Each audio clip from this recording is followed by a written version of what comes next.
Hello, everybody. My name's Lucy. I'm from Merseyside Youth Association's RAISE team, and I'm here to discuss coping strategies, one of our Empower sessions. Really, really important to focus on what actually gets us through feeling our emotions, because our emotions are perfectly normal. It's just what helps us in that time. So really, really lovely to have you here today with me. I'll do a few shout outs to who's come on. So hi to Leamington Primary, lovely to see you, year 6. North Liverpool Academy, NLA, hello. St Hilda's, fabulous to have you here. Work Skills Learning, Everton Free School, hi. The Studio Liverpool, lovely to have you here. SSC Federation, hello. Lander Road, St Helens, Gattaca, Notre Dame, and Leap. So thank you very much for joining us on this coping strategies Empower session. So the message that obviously you're able to, hopefully this is interactive and you can add your comments, share your thoughts and your feelings, and we're going to be very much having opportunities to discuss things and to try out things as well. So moving on. So these are all about helping your mind, your body and soul. And we always need to remember those 3 things when we're actually thinking about how we look after ourselves and what coping strategies do we turn to.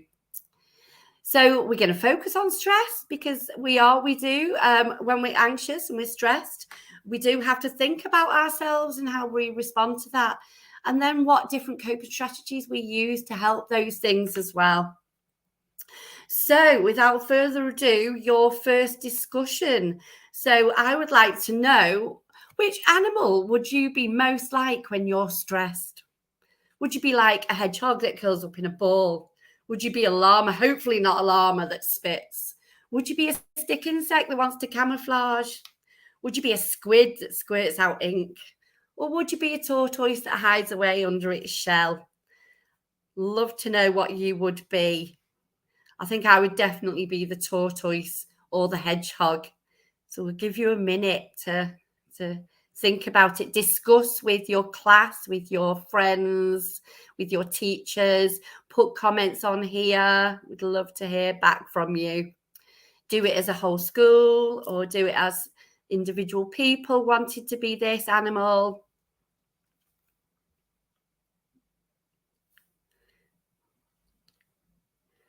Let's have a think. I'll give you a minute.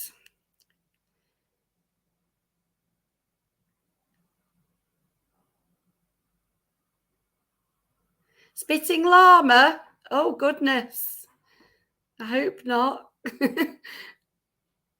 We've got 1 for spitting llama. Who else? I think, definitely I would decide to be the tortoise. Have a think. If you're too shy, at least you're having that conversation in your class. You can still post, keep posting the animals, but I'll move on to show you a stress bucket. Okay, so the stress bucket here, we like to think of a picture of a bucket that holds all our stress. And some people have already got quite a full bucket of stress before they even get to school or get to start their day. They've already got things going on in their lives that might add to their stress. So they might be someone who's a young carer. They might be having illness at home. They might be living under poor conditions. They might be in abusive situations. So a lot of people already have things going on for them before they even come into school. But what we really, really want to know is when you do feel that bucket of stress, the tap there is our coping strategies and what will release our stress, what will help us release that stress. So just something to think about there. So we also need to focus on when we feel these things, what will we be like? And it's a kind of little bit of a mantra now. So a little bit of a, when we feel angry, what can we do? We can pause until we're able to think clearly so that we can respond instead of reacting. When we feel overwhelmed, we can write down what we need to get done, and we can focus on one task at a time based on how important they are. When we feel insecure, we can work on appreciating and accepting ourselves, flaws and all. We can say to ourselves, I am more than I give myself credit for. When we feel rejected, we can acknowledge that this feeling does suck, but we won't help. We will try not to let it consume us, because rejection is redirection. I love that. When we feel discouraged, we can be kind to ourselves and we can remind ourselves of reasons why we're actually trying, and we can use those as our strengths. And when we feel anxious, we can focus on the present moment and we can take deep breaths to regulate our nervous system. So we're going to focus on what actually is in our toolbox today. Well, actually, everybody's got a different toolbox. Different things work for different people. So what's in your toolbox? So the first need I want to focus on is the need to actually express our pain and our emotions. So when we do this, we can do things like we can name our emotions, really, really important to have that discussion. We can blog about our struggles. We could journal our thoughts and emotions. We could think of things we're proud of and things that we're grateful for, we're thankful for. We can change our negatives to positives. We can put the things that we like, our strengths, our values, and our goals. We can write our negative feelings, and we can actually rip them up. We could maybe paint or draw or scribble, be really creative. We might be composing a poem or a song about how we're actually feeling. We might listen to music that expresses what we're feeling, and I'll go on to that in a bit. So I'm going to go through a few of these things now. So this is a really, really lovely tool. You can go on these naming wheels, and you can put down all the emotions in this wheel. So our inner wheel is all the emotions that we found in the film Inside Out. If you've ever seen Inside Out, really, really good film. But then our second wheel and our third wheel are more descriptive emotions that we might not have really had in our language. We might not be able to say. So if we have the time to actually to think about that, to actually spin our wheels and actually have a look and have an exploration about these different wheels of emotions, that would be really good activity to do in your own time. This is really lovely, project playlist. So I really, really want to know, and you start to have these conversations about what music actually lifts your mood. So music is the fast track way to actually get us out of a mood. And research shows us that music can help us view the world in a more positive way. So that can only be a good thing. It can help us remember happy memories, and then that makes us remember positive emotions at the time. So the trick is to listen to music that matches how you actually want to feel, not how you're feeling right now. So make those different playlists. I love going on Spotify, bit of a plug there, but they have mood playlists, so you can go on whatever mood you feel like. Make a calm playlist when you're feeling anxious. Make an empowering playlist when you need to feel confidence. And make an energizing playlist when you want to motivate yourself. Really, really important. So I'd love you to actually discuss with your friends, with your class, with your teachers, with us. Put in the comments what you actually feel, which songs actually lift your mood. Give you a minute.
Okay, hope you've had a good chance to have a conversation about what songs actually lift your mood.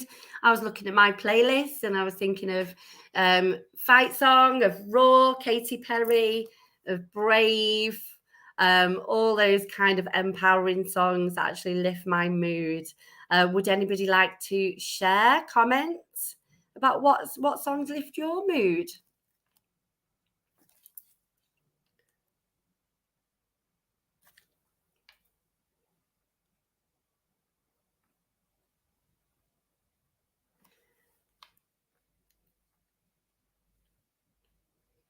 I'll give it a minute and then we'll move on.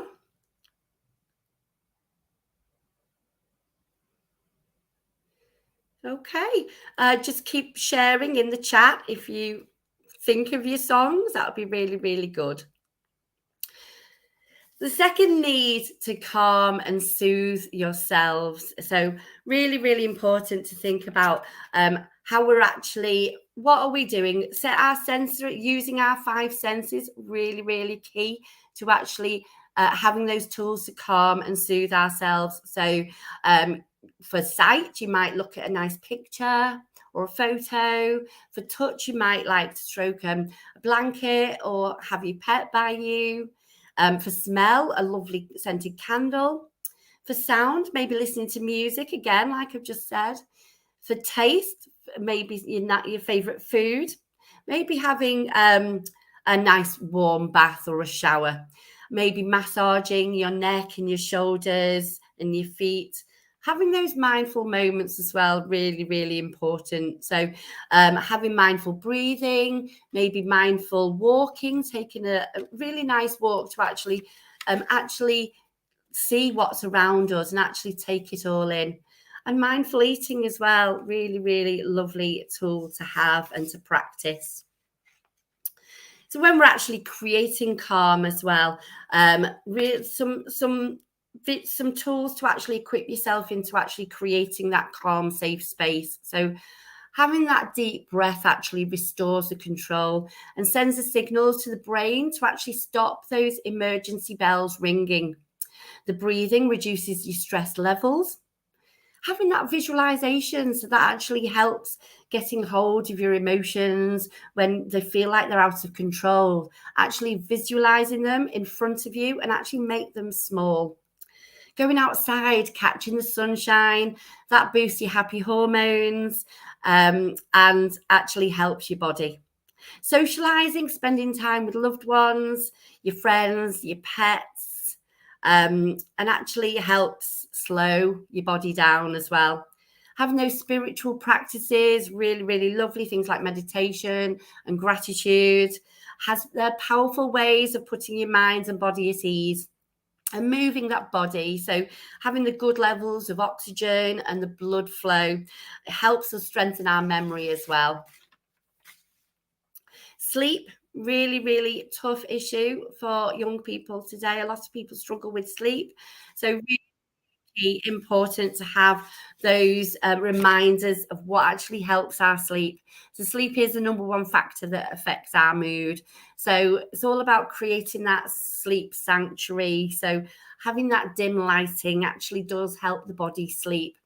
Going to bed at the same time, I know it might sound boring and waking up at the same time, but that actually builds a pattern. So that does actually help.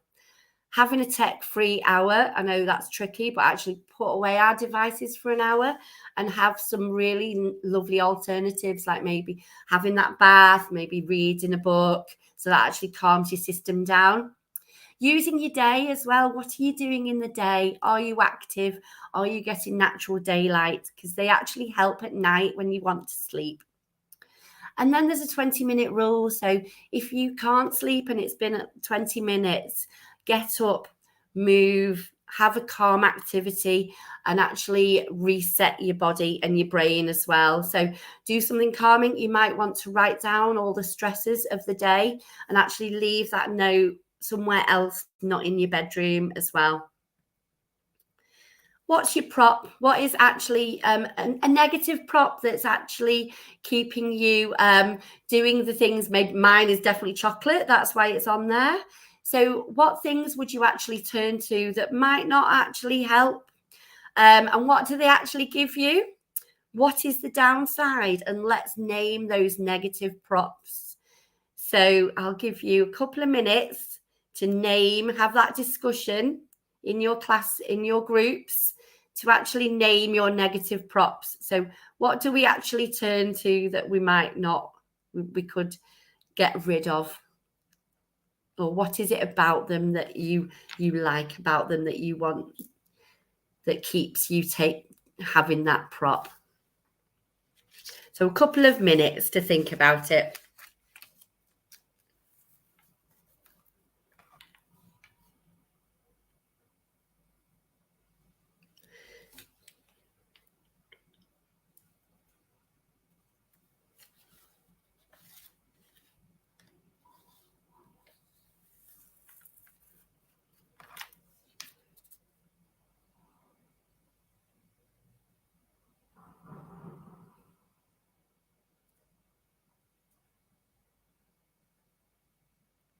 Online shopping. Wow. That is, yes, that is that is a prop we go to a lot, isn't it? Especially in COVID.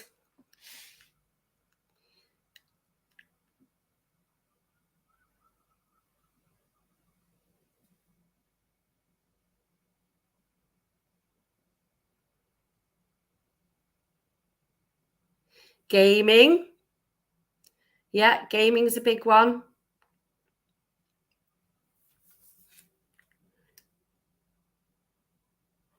Keep those comments going if you're thinking about it within your classes and your groups.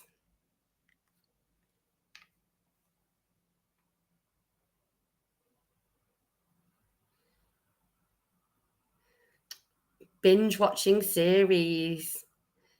Yeah, you feel like you endlessly have your days watching things on the telly and you're not getting outside, you're not getting that fresh air.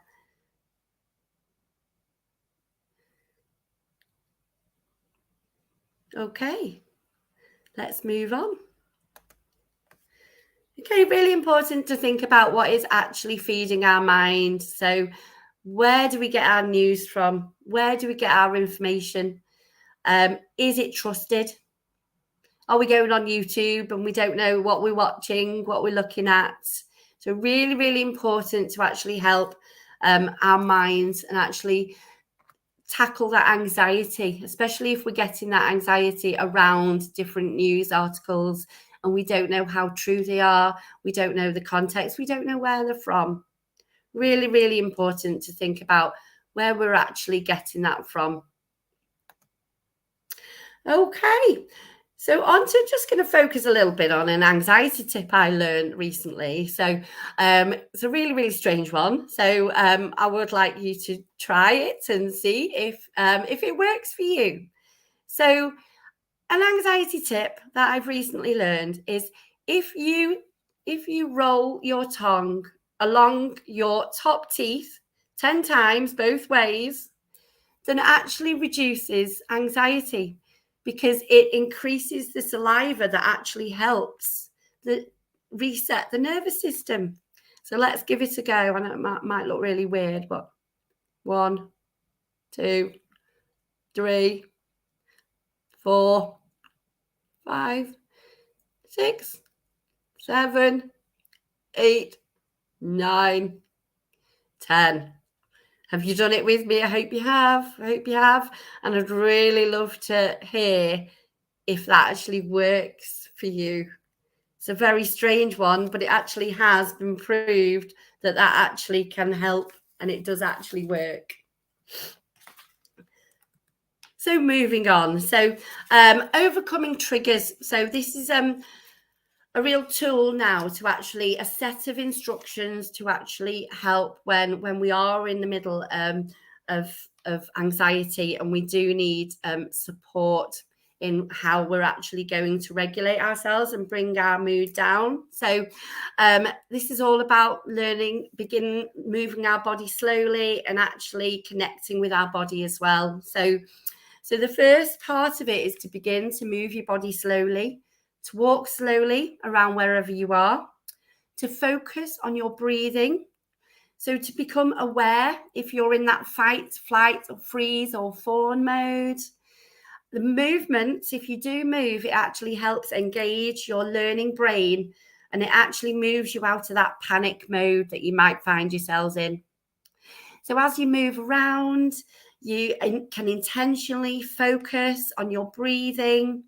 And that actually helps. If we're actually breathing slowly and deeply, it focuses our mind on actually feeling the breath. So we're moving in and out of our body as we feel the breath moving in and out. And it's the opposite of what your survival brain actually wants us to do. But it's actually that we're retraining our brain, our mind, to actually say that we're here in the here and now and we're safe. So maybe saying out loud affirmations like I'm safe, I can manage the situation, and repeat that as necessary until your mind connects with the reality. And then the second part is to stand in front of a mirror if you've got access to a mirror and march in place, moving your opposite arm and your leg. Now that might seem strange, but there is a reason for it. It actually helps us ground as we're making our learning brain engage with our ordered movements. And then when you look in the mirror, it can help you actually see yourself in the here and now and feel safe. So keep on marching with those emotions until they're regulated and you can feel yourself, you feel that you're safe and your ability to manage your stressful trigger is okay. So you might notice that you see your face more clearly. And that actually is feeling the emotions. So you're actually now regulating yourself if you are, if you can see yourself clearer. So feel those emotions relating to that trigger. Feel the belief that was driving them.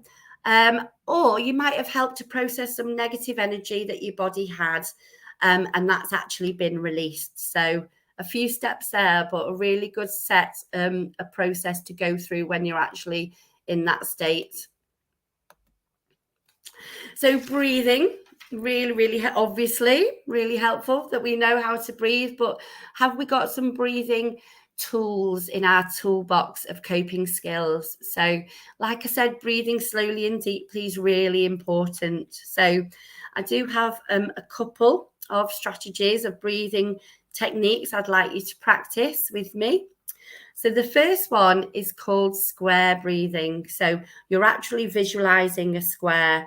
So you are, as you are breathing, you are drawing an imaginary square. So as you breathe up, you're drawing the line up.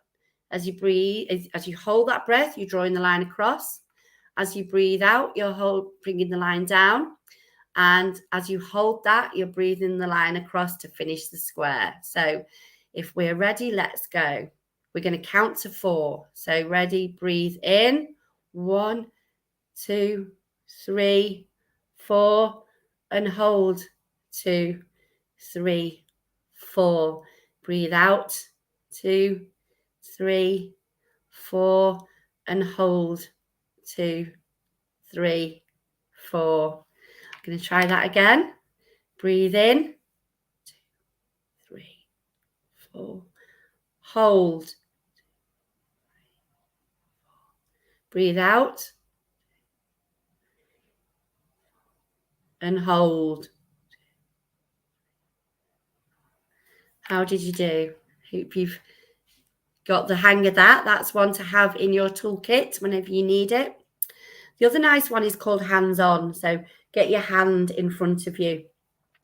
So have that hand in front of you and breathe in as you're going up and breathe out as you're going down. And again, slowly. So we're touching. So we've got the element of touch and we've got the element of breath as well. So 2 really lovely grounding elements there. So let's breathe in, breathe out, breathe in, breathe out, breathe in, breathe out, breathe in, breathe out, breathe in, Breathe out. Wonderful. Fantastic. I'm going to show you, like, know your gremlins. If you've got an inner monologue now on your shoulder saying you're not good enough, name that gremlin. Give them a name and say, acknowledge that they're there, but acknowledge that, say they'll go away as well. I know you're here, but you're not here for long. Be on your way. And if you give it a name, a nasty name, then you can know that is not going to be there for very long. So the need to release tension as well, or vent anger. So run, dance fast, do that vigorous exercise, punch a cushion or a pillow, scream into your wardrobe because that's all your clothes. Stress ball again, squeeze the stress ball, bang your pots and pans, make your noise, rip up paper. You can scribble on a piece of newspaper, scrunch it into a ball and throw it away. Stomp your feet, clap your hands, count to 10, go outside, have that fresh air, deep breath, all different coping strategies to use. The need to connect or respond. So this is turning from rejection to acceptance. So maybe have that half smile, hold hands, meditation, have that distress tolerance work. So maybe things related to your temperature or your tension or your relaxation. So splash the cold water, hold ice, have that intense exercise, have the muscle relax, call a friend, have a cold shower. Maybe chew strong tasting things like coffee and lemons and things. Read your positive affirmations as well, and try and do the opposite of what you want. So really, really lovely to have compliments as well and to give compliments. So for 30 seconds, turn to the person next to you and give them a good compliment. So a nice compliment about their personality or how they are as people. Are they kind? Are they friendly? Lovely to hear a good compliment. And the same thing, smiling even when we don't feel like smiling. It actually retrains our brain when we're actually even forcing a smile. It's actually very, very clever. So you can turn to the person next to you and give them a big smile. Being your own bestie as well. So if you're saying those things about yourself, would you say them about your best friend? And actually replace yourself with thinking, why am I saying that to myself? Because we are the person, we have to be our own biggest fan. We are the person that we are with the most in the world. So we have to be our own bestie. And in case of emergency, sniff. So let's have a guess on in a survey, what smell came out the most relaxing, the most mood enhancing smell? I will tell you the answer in 10 seconds. Let's have a think about it. You'll all be surprised because the answer is vanilla. I think everybody would have thought going for lavender, but the answer is vanilla. So next time you have that ice cream, give it a smell. Bringing happy into the conversation. So put those happy words into your mind, even if you're not feeling like that. It's a really good psychologist trick to actually wake up and have 10 happy words at the start of your day. That actually has been proved to boost your mood. So try that. Try waking up tomorrow morning and thinking of 10 happy words you can maybe use during the day. So thank you for joining us, everybody. So let's just think about what nice thing that we will do today. What we'll go away and do to help ourselves. I think I might go for a walk on the beach. We'll have a nice bath. I think that's my two.